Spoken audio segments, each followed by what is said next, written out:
শুভ সকাল প্রিয় শিক্ষার্থীবৃন্দ, আসসালামু আলাইকুম।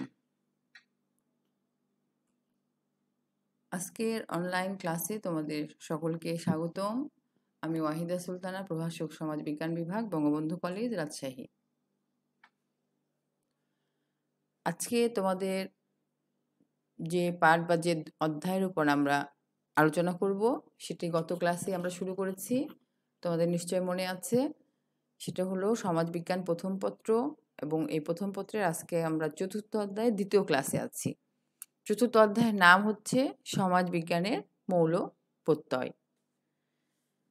সমাজ বিজ্ঞানের মৌল প্রত্যয় কথাটি যখন তোমাদের সঙ্গে আমি আলোচনা করেছি, বলেছি যে প্রত্যেকটি বিজ্ঞানেরই কিছু নিজস্ব শব্দ বা কিছু প্রত্যয় বা কনসেপ্ট থাকে, যে কনসেপ্টগুলো সম্পর্কে ধারণা থাকলে সে বিজ্ঞান সম্পর্কে বুঝতে সহজ হয়। তো সেই ধারাবাহিকতায় আমাদের এই অধ্যায়েও আমরা সমাজ বিজ্ঞানের কিছু মৌল প্রত্যয় বা বেসিক কনসেপ্ট নিয়ে আলোচনা করছিলাম। আজকে আমাদের যে পাঠের বিষয় সেটা হলো সমাজ বিবর্তনের ধারা এবং বিভিন্ন সমাজের সঙ্গে একটা তুলনামূলক আলোচনা। গত ক্লাসে আমরা তোমাদের সঙ্গে যে বিষয়টি নিয়ে আলোচনা করেছিলাম সেটা হলো সমাজ কি, সমাজের বৈশিষ্ট্য এবং সমাজের কার্যাবলী, এই বিষয়টি নিয়ে আলোচনা করেছিলাম। আজকে আমাদের আলোচনার বিষয় হচ্ছে সমাজ বিবর্তনের ধারা। প্রথমে দেখো, তোমাদেরকে কিছু ছবি দেখাচ্ছি আমি, এই ছবিগুলো তোমরা লক্ষ্য করো। এখানে দেখলে পারে, এই ছবিটা দেখলে তোমরা একটি জিনিস বুঝতে পারবা যে সব জিনিস কিন্তু ধাপে ধাপে পরিবর্তন হয়। অর্থাৎ বিবর্তনের অর্থই হচ্ছে ক্রমান্বয়ে বা ধাপে ধাপে পরিবর্তন। এবং এই পরিবর্তনটা এবং অনেক সমাজবিজ্ঞানী সমাজের উৎপত্তি ও ধারা বিশ্লেষণ করতে গিয়ে বিবর্তন ধারণাটিকে গ্রহণ করেছেন। তবে সমাজ বিবর্তনের ধারা ব্যাখ্যা করার ক্ষেত্রে সমাজবিজ্ঞানীগণ ভিন্ন ভিন্ন মত পোষণ করেছেন। তাদের এই ভিন্ন ভিন্ন মতসমূহ আমরা আলোচনা করব। এক একজন এক একভাবে দেখেছেন সমাজের বিবর্তন, কিন্তু এই ছবিটা থেকে আমরা দেখতে পাচ্ছি যে দেখো, উপরে একটি ছবি আছে যেখানে আমরা দেখছি যে মানুষ আস্তে আস্তে একসময় অসভ্য জাতি ছিল। এখানে অসভ্য জাতি থাকার পরে মানুষ কোনো কিছু জানতো না, অর্থাৎ তার কোনো জ্ঞানের বিকাশ হয়েছিল না। আস্তে আস্তে মানুষ কিন্তু নিজেকে একটি পূর্ণাঙ্গ মানুষে পরিণত করছে। এখানে মানুষকে একা দেখা যাচ্ছে প্রথমের ছবিটা দেখো, তারপরে সে একসঙ্গে দুজন বিবাহের মাধ্যমে দুজন বসবাস শুরু করে এবং সেখান থেকে তার একটি পরিবার এবং জ্ঞাতিগোষ্ঠীর সৃষ্টি হয়। এভাবে ক্রমে ক্রমে ধাপে ধাপে মানুষ তার সমাজে বসবাস করাটাকে সহজ করে নিয়েছে। ঠিক সেভাবে আমরা জানি যে আমরা এই বিবর্তনের কথা বললেও সমাজ বিবর্তনের ধারার এক একজন বিজ্ঞানীর এক এক রকম মনোভাব। এখানে সমাজ বিবর্তনের ৩টি ধারার কথা বলা হয়েছে। একটি হলো অভিন্ন ধারা, একটি হলো রৈখিক ধারা এবং একটি হলো চক্রাকার ধারা। এই অভিন্ন ধারা সম্পর্কে যিনি বেশি বলেছেন তিনি হচ্ছেন কোভালেভস্কি।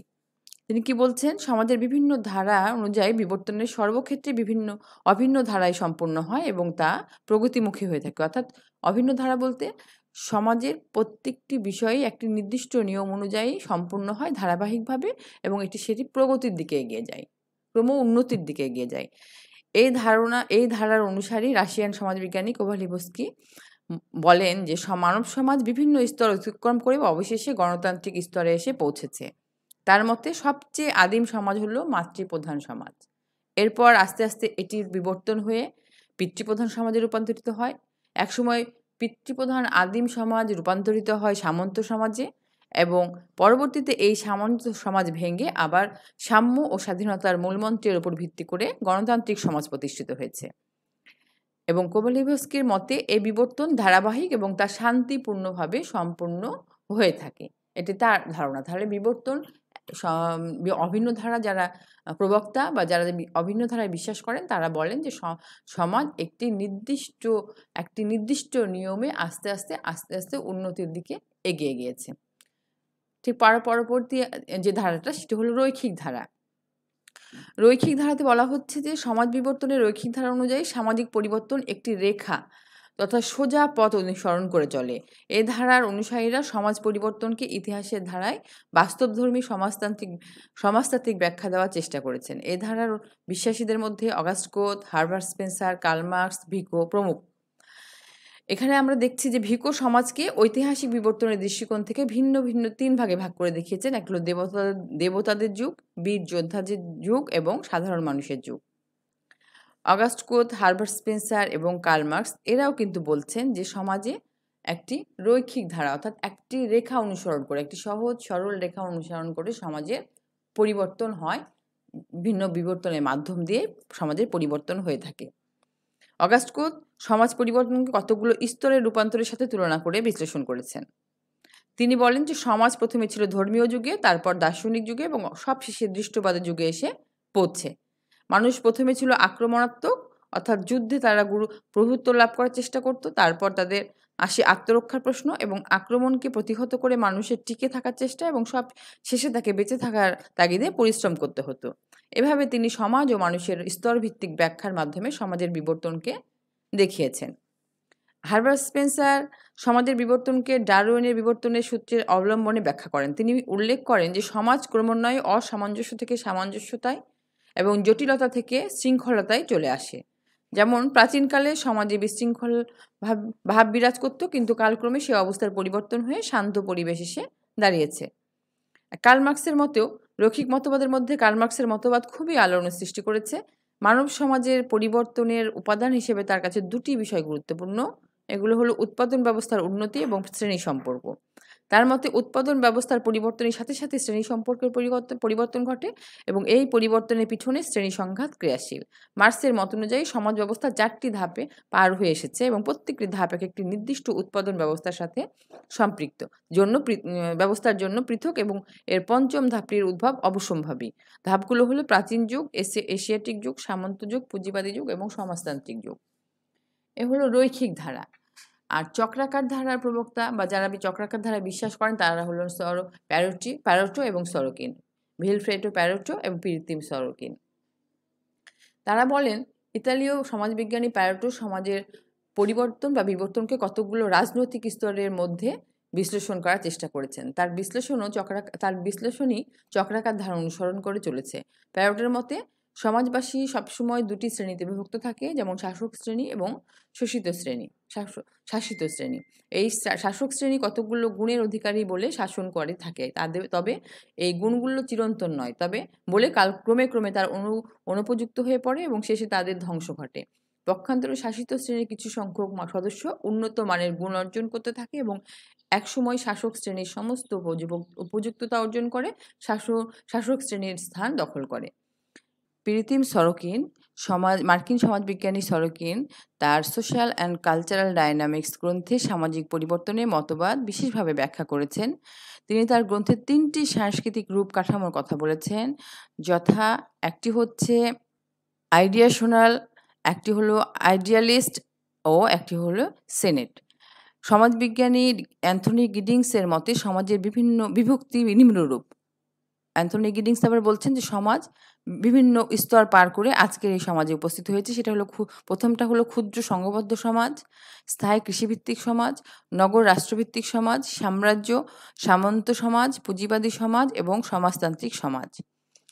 তাহলে আমরা দেখছি যে সমাজের বিবর্তন সম্পর্কে সকলেই একমত যে সমাজ আজকের এই অবস্থায় আস্তে আস্তে এসেছে পরিবর্তনের মাধ্যমে, কিন্তু শুধুমাত্র তাদের ধারণায় কিছু পার্থক্য বা ভিন্নতা আছে। এজন্য 3 ধরনের সমাজের বিবর্তন সম্পর্কে এখানে আমরা আলোচনা করলাম। এরপরে আসছে তোমার যে বিভিন্ন সমাজের সঙ্গে একটি তুলনামূলক আলোচনা। সকল ক্ষেত্রে পারস্পরিক নির্ভরশীলতার ভিত্তিতে মানুষ সমাজবদ্ধভাবে বসবাস করে। সাধারণত দেখা যায় যে সমস্ত জনগোষ্ঠী একসাথে সমাজবদ্ধভাবে বসবাস করে, তারা একই রকম জীবনযাপনে অভ্যস্ত। পৃথিবীর বিভিন্ন অঞ্চলে এভাবে ভিন্ন ভিন্ন সমাজ গড়ে উঠেছে। সমাজবিজ্ঞানী হার্বার্ট স্পেন্সার তার দ্য প্রিন্সিপালস অফ সোশিওলজি গ্রন্থে বসতির ভিত্তিতে সমাজকে 3 ভাগে ভাগ করেছেন, যেমন যাযাবর সমাজ, আধা স্থায়ী সমাজ এবং স্থায়ী বসতি সমাজ। সমাজের বিভিন্ন অভ্যন্তরীণ রীতিনীতির উপর নির্ভর করে তিনি সমাজকে 2 ভাগে ভাগ করেছেন, একটি হলো যুদ্ধভিত্তিক সমাজ এবং শিল্প সমাজ। এই যুদ্ধভিত্তিক সমাজ আক্রমণাত্মক, শিল্প সমাজ সহযোগিতামূলক। সকল সমাজের উপর নিয়ন্ত্রণ বাধ্যতামূলক, সকল কাজের উপর নিয়ন্ত্রণ বাধ্যতামূলক ছিল। এখানে নেতিবাচক কাজসমূহের উপর নিয়ন্ত্রণ এবং স্বেচ্ছাপ্রণোদিত সহযোগিতা। ব্যক্তি স্বাধীনতার অনুপস্থিতি, এখানে ব্যক্তি স্বাধীনতা বিদ্যমান। উত্তরাধিকারী সূত্রে পদপ্রাপ্তির ব্যবস্থা, এখানে নির্বাচনের মাধ্যমে পদপ্রাপ্তির ব্যবস্থা। স্বনির্ভরতা ও অর্থনৈতিক অবস্থার উপর নিয়ন্ত্রণ আরোপ করা হতো এবং মুক্ত বাণিজ্য অর্থনীতি ছিল শিল্প সমাজে। তাছাড়া কৃষি সমাজ এবং শিল্প সমাজ। কৃষিভিত্তিক অর্থনীতি, কৃষি সমাজে হলো কৃষিভিত্তিক অর্থনীতি, শিল্প সমাজে শিল্প কারখানা। কৃষি সমাজের সূচনা পশুপালন যুগের পরে, শিল্প যেমন সমাজের সূচনা শিল্প বিপ্লবের পরে। কৃষি সমাজ সীমিত আকারে বাণিজ্য চলে এবং শিল্প সমাজে অবাধ উন্মুক্ত বাণিজ্য। কৃষিভিত্তিক সমাজগুলো বা দেশগুলো হলো উন্নয়নশীল দেশ, আর শিল্প সমাজগুলো হলো উন্নত দেশ। নারী মুক্তির বিষয়টি অস্পষ্ট, আর অন্যতম বৈশিষ্ট্য হলো নারী মুক্তি। শিল্প সমাজের অন্যতম বৈশিষ্ট্যই হচ্ছে নারী মুক্তি। ধীর গতি সম্পন্ন, কৃষি সমাজটা কিছুটা হলেও ধীর গতি সম্পন্ন এবং শিল্প সমাজ দ্রুত গতি সম্পন্ন। কৃষি সমাজের ভিত্তি হলো উদ্যান চাষী সমাজ এবং শিল্প সমাজের ভিত্তি হলো কৃষি সমাজ। কর্মপরিসর সীমিত, কর্মপরিসর ব্যাপক ও বৈচিত্র্যপূর্ণ। এখানে কৃষি সমাজের ভিত্তি হলো উদ্যান চাষী এবং শিল্প সমাজ, যেটা মনে রাখতে হবে যে আমাদের কৃষি সমাজ, কৃষি কাজ থেকে কিন্তু আস্তে আস্তে আমরা শিল্পে রূপান্তরিত হয়েছি এবং শিল্পের বিভিন্ন রকম যে কাঁচামালগুলো কিন্তু সেগুলো কিন্তু আমরা কৃষি সমাজ থেকেই নিতে হয়। তাহলে পরে এখানে আমরা কৃষি সমাজ, যুদ্ধভিত্তিক সমাজ এবং শিল্প সমাজ এবং কৃষি সমাজ এবং শিল্প সমাজের মধ্যে একটি তুলনামূলক পার্থক্য সম্পর্কে ধারণা নিলাম। আশা করি তোমাদের আজকের ক্লাসটা তোমাদের কাছে পরিষ্কার হয়েছে। তোমাদের সকলকে ধন্যবাদ জানিয়ে আজকের ক্লাস শেষ করছি। আল্লাহ হাফেজ।